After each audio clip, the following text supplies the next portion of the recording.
She should have been invisible to him by now. But there she was, holding everything he didn't know he'd lost. The morning rush hour in Manhattan moved like clockwork around Darian Voss as he sat trapped in his black Tesla, fingers drumming impatiently against the leather steering wheel. His phone buzzed with notifications. 3 missed calls from his London office, a text about the Henderson campaign deadline, and a calendar reminder for the board meeting that would determine the next quarter's international expansion. At 36, Darian had mastered the art of multitasking. Even now, stuck in traffic on Fifth Avenue, he was mentally rehearsing his presentation, while his eyes scanned the sea of pedestrians hurrying past. Success had taught him to see opportunities everywhere, to never waste a moment, to always be 3 steps ahead. The light turned red. His Tesla came to a complete stop. That's when he saw her, standing at the bus stop across the street, wearing a faded denim jacket and holding a small canvas bag, was Nalaya Pierce, his ex-wife, the woman who had walked out of his life exactly 2 years, 3 months, and 16 days ago. Not that he was counting, but she wasn't alone. In her arms, nestled against her chest in a soft pink blanket, was a baby, a little girl with chubby cheeks and tiny fists that reached toward the morning sun. Even from this distance, even through the tinted windows of his car, Darian could see the child's face clearly. The dimples, the shape of her eyes, the way she tilted her head with curious attention. His breath caught in his throat. The baby looked exactly like him. Darian's hands went slack on the steering wheel. His phone continued buzzing with urgency, but the sound seemed to come from another universe. All he could focus on was the image across the street. Nalaya bouncing the child gently, whispering something that made the little girl giggle, completely unaware that her entire world was being observed by a man who suddenly felt like a stranger to himself. The bus arrived with a hydraulic hiss. Nalaya climbed aboard, the baby still secure in her arms, and disappeared behind tinted windows. Within seconds, the bus pulled away from the curb and merged into traffic, carrying with it the only 2 people who mattered. The light turned green. Cars behind him began honking. Darian sat frozen, his mind racing with calculations that had nothing to do with profit margins or market strategies. 2 years since the divorce. The timing fit perfectly. The resemblance was undeniable. But why hadn't she told him?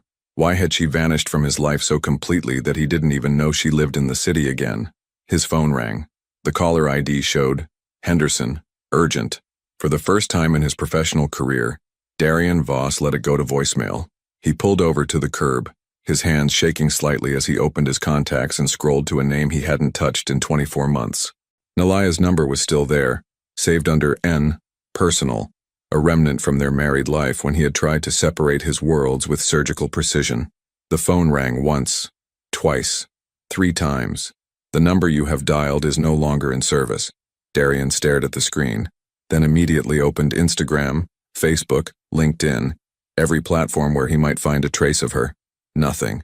Her profiles had vanished as completely as if she had never existed in the digital world at all. But she was real. The baby was real.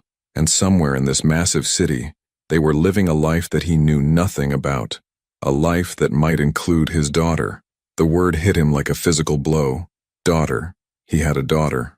Maybe. Probably. The resemblance had been too strong to ignore, too precise to be coincidence. His phone buzzed again. This time it was his assistant. Board meeting moved to 2 p.m.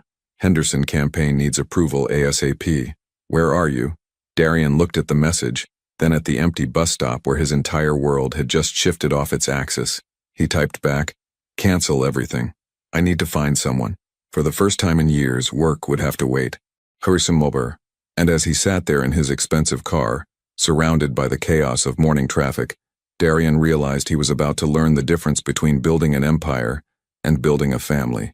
Some ghosts refuse to stay buried, especially when they're carrying your future in their arms. 3 days had passed since the bus stop revelation, and Darian Voss found himself doing something he hadn't done in over a decade, failing at a task. His usual methodical approach, the same systematic thinking that had built his advertising empire, seemed useless when applied to finding 1 woman and a baby in a city of 8 million people. He sat in his corner office on the 42nd floor, surrounded by floor-to-ceiling windows that offered a commanding view of Manhattan, but his attention was fixed on his laptop screen. Search results for Nalaya Pierce Brooklyn teacher, filled multiple browser tabs. Public records, school district websites, social media archives cached by search engines. Nothing recent, nothing useful. His assistant, Cordelia, knocked and entered with his usual afternoon espresso. The Yamamoto presentation is ready for your review, and the Amsterdam team wants to schedule a call about Cordelia. Darian didn't look up from his screen. I need you to find someone, discreetly. She set the coffee down carefully. In the 3 years she'd worked for him, he'd never made a personal request. Of course. What information do you have? Her name is Nalaya Pierce. She's a literature teacher, probably in Brooklyn, mid-30s, about 5'6", brown hair. He paused, his fingers hovering over the keyboard. She used to be my wife. Cordelia's eyebrows rose slightly, but her expression remained professional. I'll reach out to our research contacts. Quietly, after she left, Darian leaned back in his chair and closed his eyes. The image from the bus stop played in his mind on an endless loop. Nalaya's gentle smile as she looked down at the baby, the way the child's tiny hand had clutched at her jacket, the unmistakable curve of dimples that mirrored his own. His phone buzzed. A text from his brother Kendrick in Seattle. Mom's asking about Thanksgiving plans. You coming home this year or still married to that office? Darian stared at the message. Married to the office. His family had been saying that for years, even during his actual marriage. Even Nalaya had said it, toward the end. I feel like I'm competing with your ambition, she'd told him during one of their last real conversations. And I'm losing. He'd dismissed it then, convinced that she simply didn't understand the bigger picture. Building something lasting took sacrifice. Once the company was stable, once the international expansion was complete, once he'd secured their future, then he'd have time for everything else. But everything else had walked away before he'd realized it was what mattered most. His laptop chimed with a new email. Cordelia's efficiency was legendary. Found 3N Pierce listings in Brooklyn school districts. 2 are retirement age. 1 is Nalaya Pierce, literature teacher at Riverside High School in Park Slope. Attached is the school's contact information. No current address on file. Darian's heart hammered against his ribs. Riverside High School, Park Slope. She was real, findable, just a few subway stops away from his world of glass towers and board meetings. He grabbed his jacket and headed for the elevator, ignoring Cordelia's surprised look as he passed her desk. I cancel my afternoon appointments, he called over his shoulder. I'll be back later. The subway ride to Brooklyn felt surreal. Darian couldn't remember the last time he'd taken public transportation. The C train was crowded with afternoon commuters, teenagers with backpacks, elderly women clutching grocery bags, normal people living normal lives, completely unaware that his universe was quietly imploding. Riverside High School was a typical brick building surrounded by chain-link fencing and scattered with the debris of teenage life, discarded chip bags, forgotten textbooks, graffiti that had been painted over multiple times. Nothing like the pristine corporate environments where Darian spent his days. He stood across the street, watching the entrance. Teachers began filtering out around 3:30, some alone, others in small groups, discussing lesson plans and student progress. He recognized the rhythm of their conversations from his own high school days, back when his biggest concern was making varsity basketball. Then he saw her. Nalaya emerged from the main entrance carrying a worn leather satchel and a stack of papers that threatened to spill onto the sidewalk. She looked exactly the same but somehow different, more confident, perhaps, or maybe just more tired. Her brown hair was pulled back in a practical ponytail, and she wore a simple green sweater that brought out the color of her eyes. She was alone. No baby in sight. Darian crossed the street before he could second-guess himself. Nalaya. She turned at the sound of her name, and for a moment, her face went completely blank. Then her expression shifted through surprise, recognition, and something that looked dangerously close to anger. Darian. Her voice was steady, controlled. What are you doing here? I saw you 3 days ago, at the bus stop on 5th Avenue. He took a step closer, studying her face for any tell, any crack in her composure. You were holding a baby. Nalaya's grip tightened on her papers. And she looked like me, Nalaya. She had my eyes, my dimples. His voice dropped to almost a whisper. Is she mine? For a long moment, Nalaya just looked at him.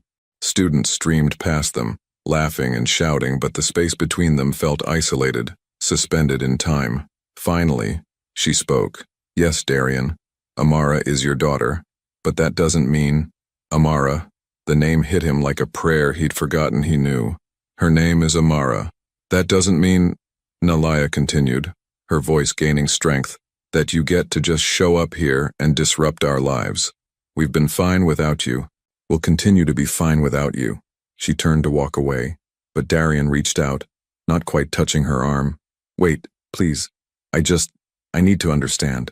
Why didn't you tell me? Why didn't you… Nalaya whirled around, and now there was fire in her eyes. Tell you what, Darian? That I was pregnant? When? Between your trips to London and Los Angeles? During the 3 months you spent in Singapore without calling once? You made it very clear that your priorities were elsewhere. But a baby, Nalaya, a baby changes everything. She laughed, but there was no humor in it. Everything changes for you, maybe. But for me, I've been changing everything for the past 2 years. Every single day. The words hung between them like a challenge, and as she walked away toward the subway station, her papers clutched tightly against her chest. Darian realized that finding her had been the easy part. The hard part was going to be proving he deserved to stay. Sometimes the smallest hands hold the power to break down the tallest walls. Nalaya's apartment was nothing like the penthouse Darian remembered from their marriage. The 5th-floor walk-up in Park Slope had creaky hardwood floors, windows that stuck when you tried to open them, and a radiator that clanged like an off-key orchestra every morning at 6. But as he climbed the narrow staircase, following Nalaya's reluctant footsteps, he felt more nervous than he had before any board presentation. 3 days of persistent but respectful texts had finally worn down her resistance. Not pleas or demands, but simple questions. What's her favorite color? Does she like music? Can I at least see a picture? Finally, Nalaya had responded. Sunday, 2 p.m., 1 hour. Don't bring anything expensive. Now, standing outside apartment 5B, Darian could hear sounds he'd never associated with Nalaya before. The babbling chatter of a toddler, the gentle melody of a children's song playing from a phone speaker, the soft thud of small feet against the floor. Nalaya opened the door before he could knock. She wore jeans with paint stains on the knees, and an oversized sweater that had clearly seen better days. Her hair was pulled back messily, and there were dark circles under her eyes that spoke of sleepless nights and early mornings. She looked beautiful. She just woke up from her nap, Nalaya said without preamble. She might be cranky. Don't take it personally if she cries. Darian nodded, suddenly unsure what to do with his hands. In boardrooms, he commanded attention effortlessly. Here, in this small hallway that smelled like vanilla candles and baby powder, he felt like an imposter. The living room was a study in organized chaos. Children's books were stacked on every available surface. Colorful toys filled a wicker basket in the corner, and a playmate with hanging mobiles dominated the center of the room. The furniture was mismatched but comfortable. A thrift store couch covered with a handmade quilt, a coffee table that doubled as a toy storage unit, walls decorated with Nalaya's students, artwork and candid photos of a baby learning to crawl, to stand, to smile. And there, sitting in a high chair with more applesauce on her face than in her mouth, was Amara. Darian's breath caught in his throat. She was perfect. Chubby cheeks dusted with applesauce, dark hair that curled at the edges just like his had as a child, and those unmistakable dimples that appeared every time she gurgled with delight. She wore a pink onesie with tiny elephants printed all over it, and her feet kicked enthusiastically against the footrest of her chair. When she saw him, she stopped eating and tilted her head with curious attention. Amara, this is… Nalaya paused, then settled on, this is Darian. Can you say hi? Amara stared at him for a long moment, then clapped her applesauce-covered hands together and let out a delighted squeal. Darian felt something crack open in his chest. Can I… He gestured toward her, unsure of the protocol. Nalaya nodded reluctantly. Let me clean her up first. She lifted Amara from the high chair with practiced ease, wiping the baby's face and hands with a damp cloth while keeping up a steady stream of gentle chatter. There we go, sweet girl. All clean now. Are you going to be good for Mama? Watching Nalaya with their daughter was like seeing an entirely different person. The woman who had once struggled to keep plants alive now moved with confident grace, anticipating Amara's needs before the baby even expressed them. She'd become a mother in every sense of the word. Patient, intuitive, completely devoted. Here, Nalaya said, settling onto the couch with Amara on her lap. You can sit next to us. Darian perched on the edge of the couch, maintaining careful distance. Up close, Amara was even more captivating. She studied him with solemn brown eyes, occasionally reaching out to grab at his tie before Nalaya gently redirected her attention. "She's incredible," he whispered, afraid that speaking too loudly might break the spell. "She's also teething, so don't be surprised if she tries to gnaw on your watch," Nalaya said with a hint of amusement. As if on cue, Amara lunged forward and grabbed Darian's hand, immediately bringing his fingers to her mouth to investigate. "Oh, Amara, no." Nalaya started to intervene, but Darian shook his head. "It's okay." He looked down at his daughter, as she gummed his knuckles with determined concentration. "Does it hurt?" "The teething. Sometimes. She has good days and bad days. Last week she barely slept for 3 nights straight." Nalaya's voice softened. "But she's resilient. Aren't you, baby girl?" Amara released Darian's hand and clapped again, this time looking directly at him as if she expected applause in return. Without thinking, Darian clapped back. Amara's face lit up with pure joy. She clapped faster, giggling when he matched her rhythm. Soon they were engaged in an impromptu clapping concert, with Amara shrieking with laughter every time Darian added a silly sound effect. For the first time in years, Darian forgot about everything else. No phones buzzing with urgent messages, no mental calculations about quarterly projections, no strategic planning for the next business acquisition. Just this moment, this connection, this tiny person who somehow shared his DNA and his dimples and his apparent love of rhythm. "She likes you," Nalaya observed quietly. "I like her too." The words came out rougher than he intended. "I like her so much it scares me." They sat in comfortable silence for a while, watching Amara explore a soft fabric book with intense concentration. The late afternoon sun streamed through the windows, casting everything in golden light. "Nalaya," Darian said finally, "I know I don't have the right to ask this, but can I see her again? Not just once. Regularly. I want to be part of her life." Nalaya's expression grew guarded. "Darian, I know I wasn't there before. I know I have no excuse for that, but I'm here now. I want to try." "Trying isn't enough," she said quietly. "Amara needs consistency. She needs someone who won't disappear when work gets demanding or when the novelty wears off. I won't disappear. You've disappeared before." The words hit him like a physical blow, mostly because they were true. Amara chose that moment to crawl across the couch toward him, her small hands grabbing at his shirt for balance. Without conscious thought, Darian reached out to steady her, and she promptly collapsed against his chest with a contented sigh. The weight of her, warm and trusting, settled something deep in his soul. "Please," he said, looking at Nalaya over their daughter's head, "let me prove that I can be the father she deserves." Nalaya studied his face for a long moment, then glanced down at Amara, who had fallen asleep against Darian's shoulder. "We'll see," she said finally. But as he held his sleeping daughter for the first time, Darian realized that "we'll see" was the most hope he'd felt in years. The boardroom had never felt so intimidating, and he wasn't even there. Darian stood in the baby aisle of Target, surrounded by an overwhelming array of products he couldn't begin to understand. Organic baby food jars lined one shelf, while another displayed teething toys in every color imaginable. His phone buzzed with the 4th missed call from his office in the past hour, but for the first time in his career, work felt like background noise. It had been 2 weeks since that first meeting with Amara, and Nalaya had agreed to let him visit twice a week, Wednesdays after school and Saturday mornings. The arrangement came with strict rules: no expensive gifts, no disrupting Amara's routine, and absolutely no attempts to change anything about their living situation without explicit permission. He'd failed the first rule within 3 days. "Darian, what is this?"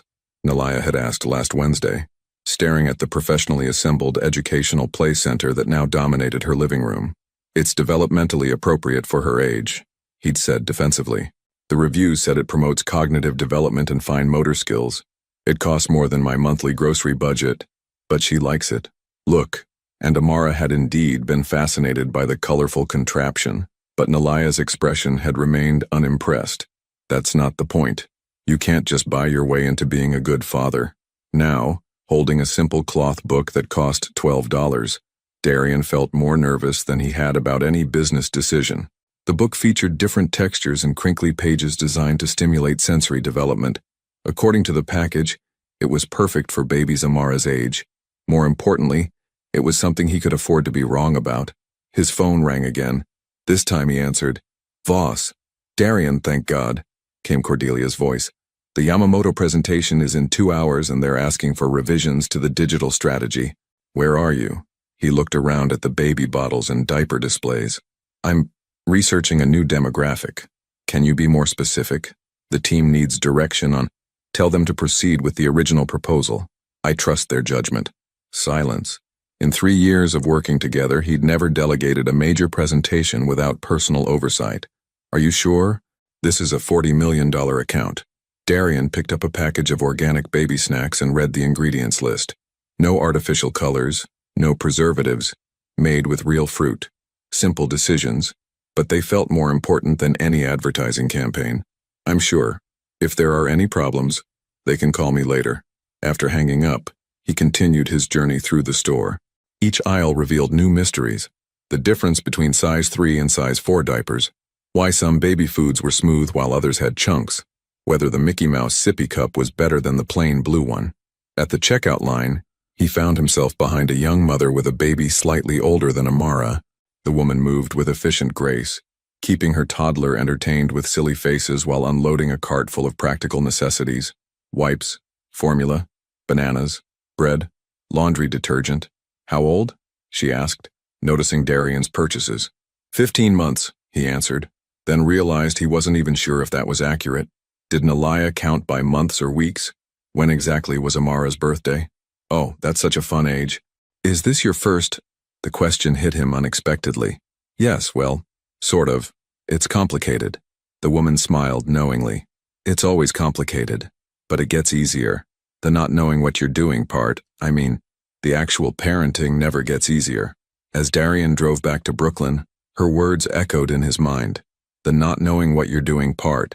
In business, he thrived on expertise, on being 3 steps ahead of every scenario. But with Amara, he felt like he was learning an entirely new language, one spoken in giggles and tears and tiny hands that reached for everything. He arrived at Nalaya's apartment to find chaos in progress. Amara was in the middle of what appeared to be a spectacular meltdown, arching her back and wailing while Nalaya tried unsuccessfully to get her into a fresh diaper. Hey, he said softly, setting his purchases aside. Can I help? She's been like this for 20 minutes, Nalaya said, exhaustion clear in her voice. I think she's getting sick. Or maybe it's the teeth again. I don't know. Darian approached slowly, remembering what he'd observed during previous visits. Has she eaten? She threw her lunch on the floor. Nap refused to go down. He crouched beside them, watching Amara's red, tear-streaked face. Without overthinking it, he began humming, a melody he didn't recognize but somehow knew, something his own mother might have sung to him decades ago. Amara's cries quieted to sniffles. Encouraged, Darian continued humming while Nalaya quickly secured the diaper tabs. When he added gentle hand-clapping to the melody, Amara actually smiled through her tears. How did you do that? Nalaya asked, genuine surprise in her voice. I have no idea. He looked down at Amara, who was now reaching for his face with sticky fingers. Lucky guess. She doesn't usually calm down for anyone but me when she's this upset. There was something in Nalaya's tone, not quite pride, but maybe the beginning of recognition, as if she was seeing him not as an intruder or an obligation, but as someone who might actually belong in this chaotic, beautiful world they'd created. I brought some things, Darian said, gesturing toward his shopping bags. Nothing expensive this time, just baby things. Nalaya raised an eyebrow but helped him unpack the items. The cloth book, the organic snacks, a simple wooden teething ring, and a pack of washable crayons designed for toddlers. These are perfect, she said, and he felt absurdly proud of her approval. They spent the next hour on the living room floor, taking turns reading to Amara from her new book and watching her attempt to eat the crayons instead of color with them. When Amara finally succumbed to sleep in Darian's arms, he didn't want to move. She's getting attached to you, Nalaya observed quietly. Is that a problem? It could be. If you decide this is too hard or too time-consuming. Darian looked down at his sleeping daughter, her small fist curled around his thumb. What if I don't decide that? Then we figure it out as we go. His phone buzzed with a text about the Yamamoto presentation. The client had loved the team's work. $40 million secured without his direct involvement. For once, the success felt secondary. "Nalaya," he said softly, "I know you don't trust me yet, and I know I have to earn that. But I want you to know, and this isn't a phase for me. This isn't something I'm trying out until I get bored." She studied his face, searching for something. "What about when work gets crazy again? What about when you have to travel? Then I'll figure out how to make it work, all of it. You've never had to balance anything before, Darian. Your career has always come first. Maybe it's time that changed." Amara stirred in his arms, making small sleeping sounds that went straight to his heart, and for the first time since he'd started building his empire, Darian wondered if he'd been measuring success all wrong. Sometimes the universe tests your commitments when you least expect it, and most need to prove yourself. The call came at 2:47 a.m. on a Tuesday, jolting Darian from the deepest sleep he'd had in weeks. His first instinct was to ignore it. Years of international business had taught him that middle-of-the-night calls rarely brought good news. But Nalaya's name on the caller ID made his heart stop. "Darian." Her voice was strained, barely above a whisper. "But I'm sorry to call so late, Tom, but I didn't know who else." "What's wrong?" He was already sitting up, reaching for the lamp switch. "It's Amara. She's been running a fever since yesterday, and now it's 103.5. I'm at Brooklyn Methodist Emergency Room, and they want to admit her for observation, but I can't. I don't have anyone to call my principal, and my subplans aren't ready, and I'm on my way." Darian was already pulling on clothes with one hand while holding the phone with the other. "Which hospital?" "Brooklyn Methodist on 6th Street. "Yes, but you don't have to. I'm already in the car." The drive through empty Brooklyn streets felt endless. Every red light seemed to last forever. Every turn brought new scenarios his mind conjured about what might be wrong. He'd become somewhat familiar with normal baby challenges over the past month. Teething, fussy eating, sleep disruptions. But a high fever was uncharted territory that terrified him. He found Nalaya in the pediatric waiting area, still wearing the same clothes from their visit yesterday. Her hair was pulled back hastily, and she clutched a diaper bag that looked like it had been packed in a hurry. When she saw him, her carefully maintained composure cracked just slightly. "The doctor says it's probably just a virus, but they want to monitor her because babies can dehydrate quickly," she said without preamble. "She's been so fussy, and she won't eat anything, and I keep thinking about all the things I might have done wrong." "Hey." Darian sat beside her, fighting the urge to pull her into his arms. "You didn't do anything wrong. Kids get sick. It happens. You don't understand. I'm all she has. If something happens to me, if I can't take care of her properly, you're not all she has anymore." The words came out before he could consider their weight. "I'm here. We're handling this together." A nurse appeared with a clipboard. Amara's family. They both stood, and Darian realized this was the first time anyone had referred to them as a unit. Amara's family. Not Nalaya and her daughter. Not Darian visiting his biological child, but a family. "Mark, you can see her now. She's in room 314, and Dr. Martinez wants to discuss the treatment plan." Amara looked impossibly small in the hospital crib, surrounded by monitors and IV tubing. Her cheeks were flushed with fever, and she whimpered softly even in sleep. Darian felt something primal and protective surge through him, an instinct he didn't know he possessed. "The good news is that her blood work looks normal," Dr. Martinez explained. "We're dealing with a viral infection, probably picked up at daycare or from another child. The IV fluids will help with dehydration, and we'll monitor her temperature closely. Most babies recover from this within 48 to 72 hours. "Can I hold her?" Nalaya asked. Of course, physical comfort is one of the best medicines at this age. Watching Nalaya cradle their sick daughter, murmuring soft reassurances and stroking Amara's sweaty hair, Darian felt the full weight of what single motherhood meant. Every fever, every worry, every 3 a.m. panic attack. Nalaya had handled it all alone for 15 months. "I need to call in sick for tomorrow," Nalaya said, pulling out her phone. "And figure out lesson plans for the substitute and "What if I stayed?" Darian interrupted. She looked at him in surprise. "What do you mean?" "I mean, what if I stayed with Amara tomorrow so you can go to work? I can handle a sick baby for one day." "Darian, you have meetings. That presentation for the German client is this week. Cordelia can handle the presentation. The team knows what they're doing." He reached out tentatively and touched Amara's tiny hand where it rested against Nalaya's chest. "Besides, shouldn't I learn how to do this? The hard parts, not just the fun playing time. Nalaya studied his face. You've never taken care of a sick child before. You hadn't either, until you had to. That's different. She's been my responsibility from day one. Maybe it's time she became my responsibility too.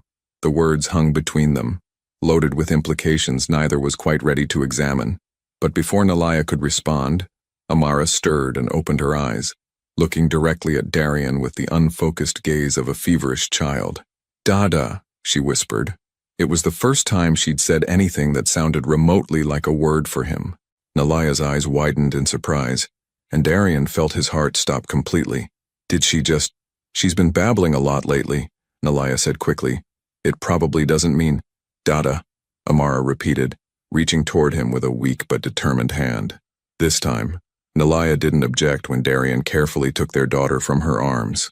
Amara settled against his chest with a small sigh, and her fever-warm weight felt like the most important thing he'd ever been trusted to hold. The discharge paperwork should be ready in about an hour, Dr. Martinez said. Keep her hydrated, monitor the fever, and bring her back if it goes above 104, or if she shows signs of difficulty breathing. As they waited for clearance to leave, Darian made phone calls he'd never imagined making. He canceled 2 client meetings, postponed a conference call with the London office, and asked Cordelia to reschedule everything on his calendar for the next 48 hours. Is everything all right? Cordelia asked. This isn't like you. My daughter is sick. Another first. The first time he'd referred to Amara as his daughter to anyone outside of Nalaya. It felt simultaneously natural and terrifying. By dawn, they were back at Nalaya's apartment.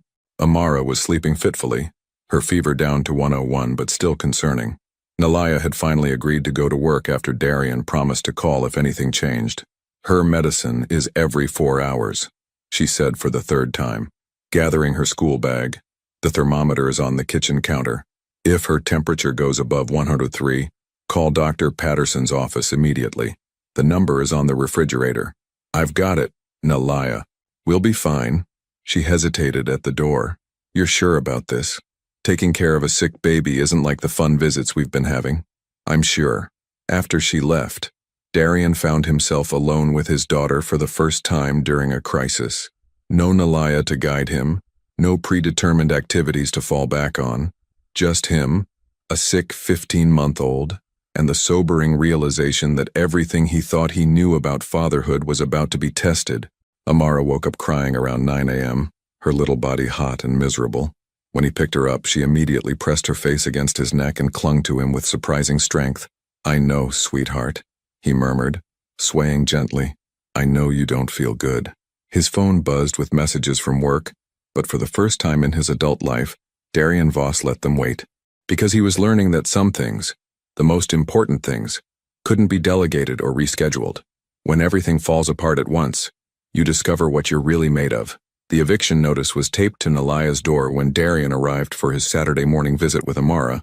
Bright orange paper with bold black letters that might as well have been written in neon. Notice to quit, 30 days to vacate premises. He stood in the hallway, reading the legal language that essentially meant his daughter was about to become homeless, when the door opened behind him. You're early, Nalaya said, then noticed what he was holding. Her face went pale. Oh, you saw that? Nalaya, what's going on? She took the notice from his hands and crumpled it slightly, as if making it smaller might make the problem disappear. The landlord sold the building. New owners want to renovate and convert to luxury condos. All the rent-stabilized tenants got notices. When did this happen?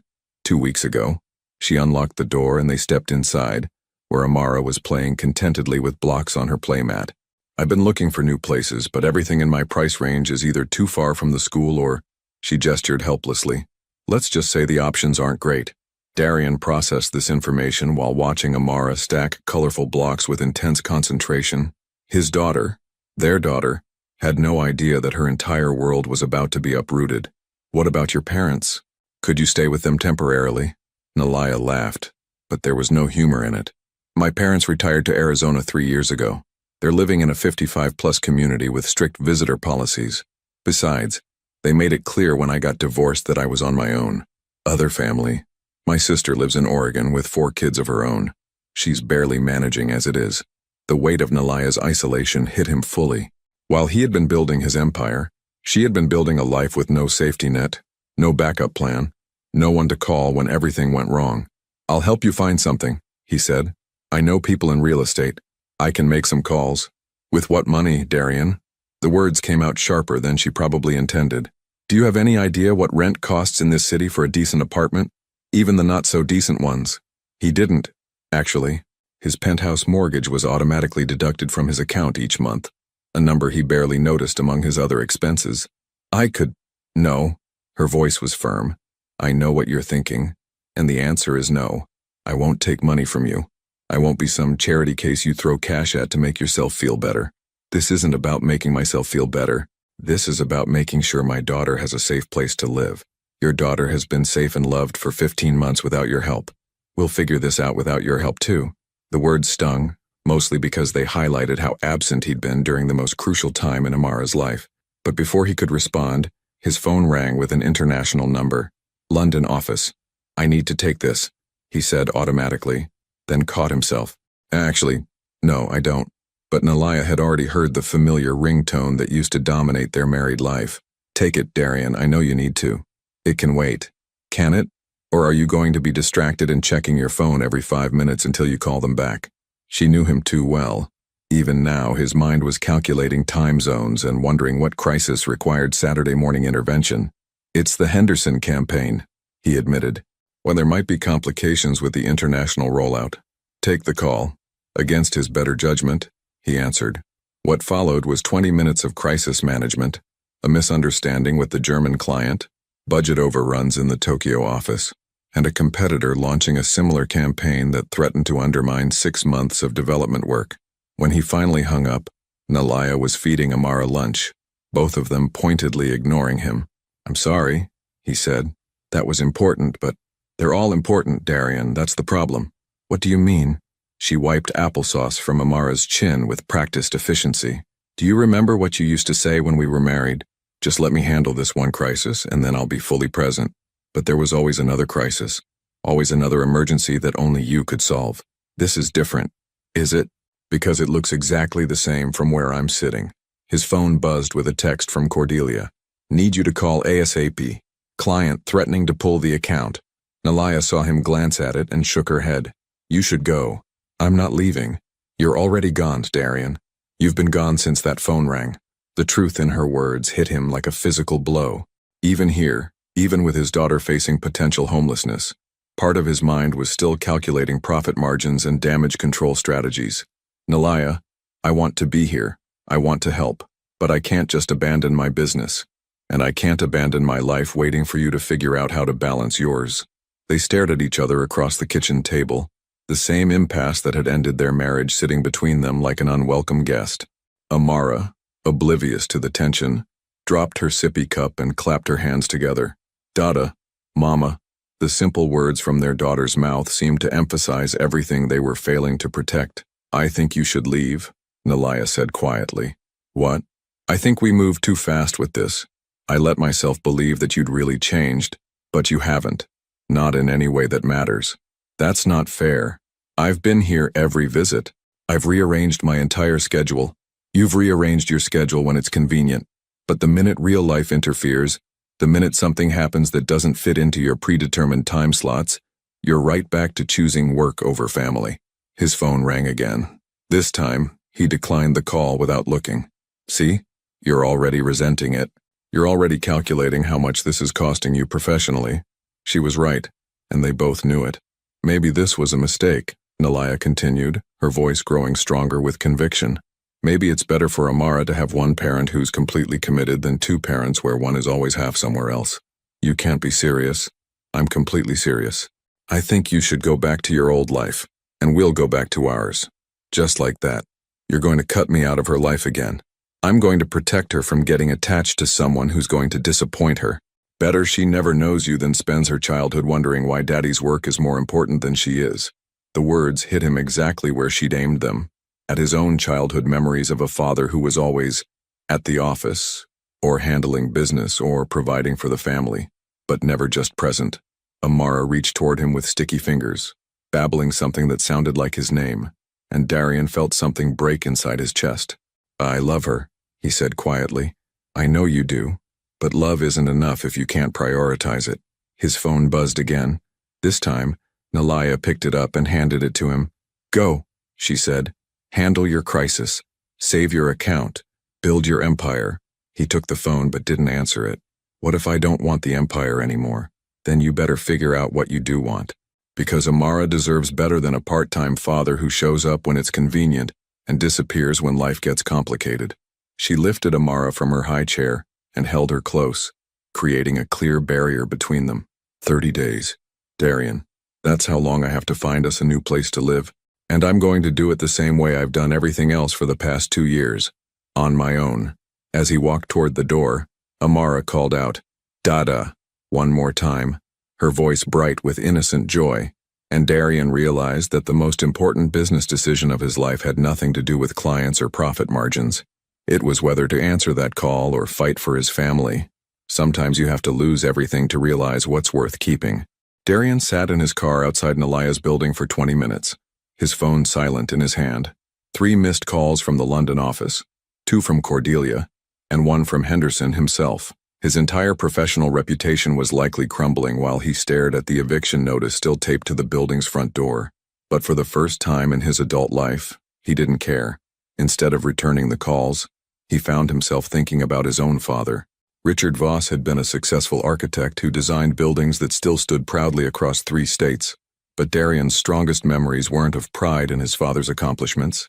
They were of waiting by the window for a man who always arrived home after bedtime, of birthday parties where Dad was handling an emergency, of soccer games played to empty bleachers because the client needed this by Monday.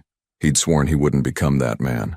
Yet here he was, 36 years old, and his daughter knew his voice better from phone calls than from bedtime stories. His phone buzzed again. This time, instead of answering, he turned it off completely. The apartment search had consumed Nalaya's entire weekend. She'd looked at 7 places, each one more depressing than the last. The affordable options were either too far from Riverside High School or in neighborhoods where she wouldn't feel safe walking alone with Amara after dark. The safer places cost more than her entire monthly salary. By Sunday evening, she was sitting on her living room floor surrounded by rental listings, feeling like she was trying to solve an impossible equation. How do you provide stability for your child when every option requires sacrificing something essential? Amara crawled over and pulled herself up against Nalaya's knee, babbling contentedly while trying to grab the colorful rental flyers. Even in the midst of crisis, her daughter remained blissfully happy, trusting that Mama would figure everything out. That trust felt heavier than any responsibility Nalaya had ever carried. Her phone rang. For a moment, her heart jumped, thinking it might be Darian calling to apologize or explain. Instead, it was her principal. Nalaya, I hope I'm not calling too late. I wanted to discuss something with you. Of course, Mrs. Rodriguez. I heard through the grapevine that you're dealing with housing issues. I know this might sound unconventional, but my mother-in-law has a basement apartment in Bay Ridge. It's small, but it's clean and safe, and she's been looking for a responsible tenant. Would you be interested in hearing more? The offer was kind, but Bay Ridge would add 90 minutes to her daily commute. More time away from Amara, more money spent on transportation, more stress trying to manage everything. I appreciate the offer, Mrs. Rodriguez. Let me think about it. Of course. But Nalaya, don't let pride keep you from accepting help when you need it. We all need community sometimes. After hanging up, Nalaya looked around the apartment that had been their safe haven for over a year. Amara's first steps had happened right here on this worn hardwood floor. Her first words, her first attempts at feeding herself, countless nights of reading stories and singing lullabies. All of it had happened within these walls. Starting over felt overwhelming. Monday morning brought unexpected news at Darian's office. He arrived to find Cordelia waiting with a stack of messages and an expression that suggested the weekend had been eventful. How bad is it? He asked, settling behind his desk. Henderson pulled the account. Yamamoto is requesting a meeting to discuss concerns about our commitment levels, and the London office wants to schedule a conference call about your recent unavailability during critical periods. Darian absorbed this information with surprising calm. 6 months ago, losing the Henderson account would have sent him into crisis mode. Today, it felt like problems happening to someone else's life. Anything else? Actually, yes. Cordelia's expression shifted slightly. I took the liberty of researching family-friendly corporate restructuring options. If you're serious about work-life balance, there are ways to reorganize without destroying everything you've built. He looked at her in surprise. Why would you do that? Because in 3 years of working for you, I've never seen you turn off your phone during a crisis. And because whoever called you on Saturday, they're worth more than any client. Her insight hit him unexpectedly. I have a daughter, 15 months old. I figured it was something like that. She placed a folder on his desk. These are some options. Remote management structures, delegation protocols, partnership possibilities that would reduce your day-to-day involvement while maintaining equity. That evening, instead of going home to his empty penthouse, Darian found himself walking the streets of Park Slope. He wasn't sure what he was looking for until he found himself standing outside Nalaya's building again, this time with a manila envelope in his hand. He climbed the stairs to the 5th floor and knocked softly. Nalaya opened the door holding Amara, who immediately squealed with delight and reached for him. Darian, what are you doing here? I wanted to apologize, and I wanted to give you this. He held out the envelope. She shifted Amara to one hip and took it reluctantly. What is it? A lease agreement for a 2-bedroom apartment in Windsor Terrace. Safe neighborhood, good schools, 15-minute commute to Riverside High. Her face went through several emotions at once. I told you I wouldn't take money from you. It's not charity, it's child support. Retroactive child support for the 15 months I missed, and ongoing support for our daughter's housing needs. Darian, I also quit Henderson. That stopped her mid-sentence. What? Actually, they fired me, but I would have quit anyway. I've been thinking about what you said, about priorities and being present, and you're right. I can't build a relationship with Amara around the edges of my career, so I'm restructuring everything. Nalaya stared at him, clearly trying to process this information. You can't just upend your entire life because I have a family. Yes, I can. I should have done it 2 years ago. Amara was babbling happily, grabbing at his tie and trying to put it in her mouth. The normalcy of her behavior contrasted sharply with the magnitude of the conversation happening around her. This doesn't fix everything, Nalaya said quietly. I know, but it's a start, and I was hoping maybe you'd let me prove that I can be the kind of father Amara deserves, the kind of partner you deserved all along. Partner? The word had slipped out, but now that it was in the air between them, Darian realized he meant it. I know we have a lot to work through. I know I hurt you, and I know trust has to be earned, but I love our daughter, Nalaya, and I think I never stopped loving you. Nalaya looked down at the lease agreement, then at Amara, who had fallen asleep against Darian's shoulder. This is a lot to process. I know. Take your time. But whatever you decide about us, please let me help with this. He gestured toward the eviction notice still visible on her kitchen table. Let me be her father in the ways that matter. For a long moment, the only sound was Amara's soft breathing and the distant hum of traffic from the street below. And in that silence, Nalaya began to wonder if second chances were possible after all. Trust isn't rebuilt with grand gestures. It's reconstructed one small promise at a time. The new apartment in Windsor Terrace was everything the lease had promised. Hardwood floors that didn't creak, windows that actually opened, and enough space for Amara to crawl freely without bumping into furniture every few feet. But as Nalaya stood in the empty living room holding a box labeled Kitchen, Fragile, she felt more uncertain than relieved. The movers said they'll have everything here by noon, Darian said, appearing in the doorway with Amara balanced on his hip. Over the past 2 weeks, he'd become surprisingly adept at one-handed baby management while coordinating practical details. You don't have to do all this, Nalaya said for what felt like the 100th time. I know I don't have to. I want to. It was a distinction that mattered more than he probably realized.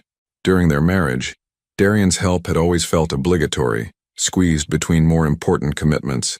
This felt different, intentional, present, chosen. Amara squirmed in his arms and pointed toward the large window that faced the small backyard. Outside, outside. Soon, sweetheart, Nalaya said, taking their daughter and settling her on the floor with some toys. Let Mama and Daria figure out where everything goes first. She'd stopped trying to avoid saying his name around Amara. Their daughter was going to have a father in her life. That much was becoming clear. The question that remained was what role, if any, Nalaya would play in that dynamic beyond co-parenting. I brought lunch, Darian announced, holding up bags from the Thai place they used to love during their marriage. I remembered you always got the green curry, extra spicy. The fact that he remembered such a small detail after 2 years apart hit her unexpectedly. During the divorce proceedings, she'd felt like he barely knew her at all, her favorite foods, her teaching schedule, her dreams for the future. All of it had seemed secondary to his business concerns. "Thank you," she said quietly. They ate sitting on the floor, using cardboard boxes as tables while Amara practiced walking between them. Every few steps, she'd collapse into giggles and demand to be picked up, only to immediately ask to be put down again. "She's getting so steady on her feet," Darian observed. "When did she start walking?" "About 3 weeks ago. She took her first real steps the day after you started visiting regularly." Nalaya paused, then added, "I think having you around gave her confidence somehow." The admission surprised them both. It was the first time Nalaya had acknowledged that Darian's presence might have a positive impact on their daughter's development. "I've been thinking about what you said," Darian said carefully, "about trust and proving myself. I know I can't undo the past 2 years, but I want to understand what I can do moving forward." Nalaya considered his words while watching Amara attempt to stack wooden blocks with intense concentration. "It's not about grand gestures, Darian. It's about consistency, about being here for the boring stuff, not just the milestones. When she has a fever in the middle of the night, when she's cranky because she's teething, when I'm exhausted from grading papers and need someone to give her a bath." She met his eyes. "It's about showing up when it's inconvenient. I want to do those things. Wanting to and actually doing them are different things. You've had one job your entire adult life, being successful at work. Parenting is 100 small jobs that happen simultaneously, and most of them are thankless." As if summoned by their conversation, Amara chose that moment to knock over her carefully constructed block tower and burst into frustrated tears. Darian immediately moved toward her, but Nalaya held up a hand. "Let's see how you handle this without me stepping in." It was a test, and they both knew it. Darian approached Amara slowly, crouching down to her level. "Hey, sweet girl. Your tower fell down, huh? That's frustrating." Instead of immediately trying to fix the problem or distract her, he sat beside her and let her cry for a moment, offering his presence without trying to eliminate her feelings. "It's okay to be upset," he continued softly. "Building things is hard work. Should we try again together?" Amara's sobs gradually decreased to sniffles. She crawled onto his lap and buried her face against his chest, seeking comfort rather than entertainment. Nalaya watched the interaction with surprise. The Darian she'd been married to would have immediately started rebuilding the tower, turning the moment into a lesson or activity. This version simply held their daughter and acknowledged her emotions. "Where did you learn to do that?" she asked. "Therapy, actually." He looked slightly embarrassed. "I've been seeing someone to work on understanding emotions better, mine and other people's." This was news to Nalaya. During their marriage, Darian had viewed therapy as self-indulgent, a waste of time that could be better spent on productive activities. "How long?" "Since the day you told me to figure out what I really wanted, I realized I didn't even know how to answer that question. I'd spent so many years focused on what I thought I should want that I'd lost track of what actually mattered to me."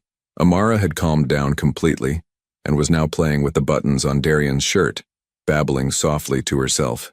"And what do you want?" Nalaya asked. "This." He gestured around the sunny apartment, at their daughter, at the life they were tentatively building together. "I want to come home to people who matter more than any client. I want to know all of Amara's favorite songs and be the one who reads her stories before bed. I want to be someone she can count on, always." "What about us?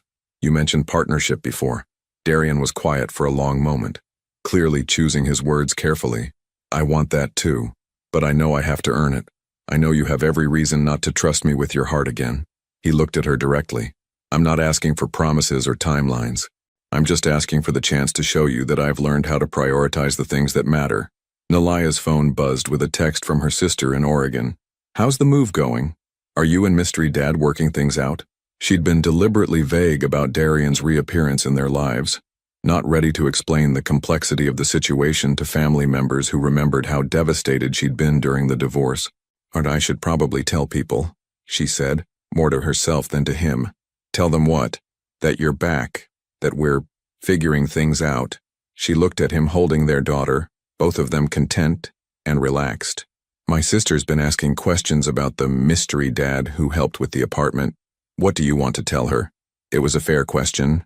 What were they, exactly? Co-parents, certainly. Former spouses working toward friendship, maybe.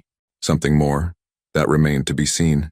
I guess I want to tell her that you're trying, Nalaya said finally, and that trying matters more than I thought it would. As if sensing the weight of the moment, Amara clapped her hands together and laughed, the sound filling the empty apartment with pure joy. Mama, Dada, she announced proudly, then promptly crawled toward the window to point at a bird landing in the backyard. She's getting so verbal, Darian marveled. She talks constantly now. Last week she said book and more, and something that sounded like, love you. Did you record it? Of course I recorded it. I record everything. The admission highlighted one of the fundamental differences in their experiences. Nalaya had documented every moment of Amara's development, while Darian was encountering these milestones for the first time. I'd like to see them, he said quietly. The videos, if you're willing to share them. It was a small request, but it represented something larger, his desire to know the parts of his daughter's life he'd missed, to understand the full scope of what Nalaya had been managing alone. I can do that, she said, and as they sat together in their new home, watching their daughter discover the joy of sunlight streaming through clean windows, Nalaya began to believe that some bridges could be rebuilt after all. Real love is proven not in perfect moments, but in the chaos when everything goes wrong. The call came at 6:43 a.m. on a Thursday, jolting Darian from the deepest sleep he'd had in months. For a split second, muscle memory kicked in, and he reached for his phone expecting a work crisis. Then he saw Nalaya's name on the screen and his heart stopped. Darian, I need your help. Her voice was strained, tired, and beneath it he could hear Amara crying in the background. I think I have food poisoning. I've been throwing up since 3 a.m., and I can barely stand up, but Amara needs breakfast and I have to call in sick for work, and I'm on my way. He was already pulling on clothes with one hand while balancing the phone with the other. Don't worry about anything else, just rest. I'm sorry to call so early. I just didn't know who else. Nalaya, stop apologizing. This is what I'm here for. The drive to Windsor Terrace felt both endless and too short. Endless because every minute meant Nalaya was struggling alone with a sick body and a confused toddler. Too short because he realized he was about to face his first real test as a present parent, solo responsibility during a genuine emergency. He found the spare key where Nalaya had said it would be and let himself into the apartment quietly. The living room showed signs of a difficult night. Amara's toys scattered everywhere, an empty sleeve of crackers on the coffee table, and what looked like the remnants of multiple outfit changes draped over the couch. Nalaya, he called softly. Bathroom, came the weak reply. He followed the sound and found her sitting on the bathroom floor, pale and exhausted, with Amara in her lap. Their daughter was still in her pajamas, her hair a tangle of curls, and she was fussing in the specific way that meant she was hungry, but had been dealing with disrupted routine for too long. Hey, sweetheart, he said, crouching down to their level. Mama doesn't feel good, does she? Amara immediately reached for him, babbling something that sounded like complaint and relief mixed together. I tried to give her breakfast, but every time I stand up, Nalaya gestured helplessly toward the toilet. Don't worry about it. I've got her. He lifted Amara into his arms, and she immediately settled against his shoulder with a small sigh. What does she usually have for breakfast? Cut up bananas and toast with peanut butter. The bread is in the... I'll figure it out. You go back to bed, but she needs her vitamins, and her diaper should be changed, and there's a load of laundry in the washer that needs to be moved to the dryer. Nalaya, he touched her shoulder gently. I can handle this. You taught me. Remember, trust me.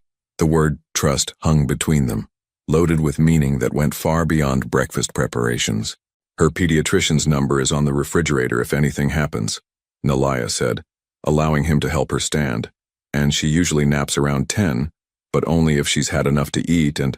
I've got this, he repeated, more firmly this time. Rest. Once Nalaya was settled in bed with a glass of water and a phone nearby, Darian surveyed his domain. One 18-month-old, one kitchen full of unfamiliar baby-proofed cabinets, and approximately 12 hours until Nalaya would be functional again. He could do this, he hoped.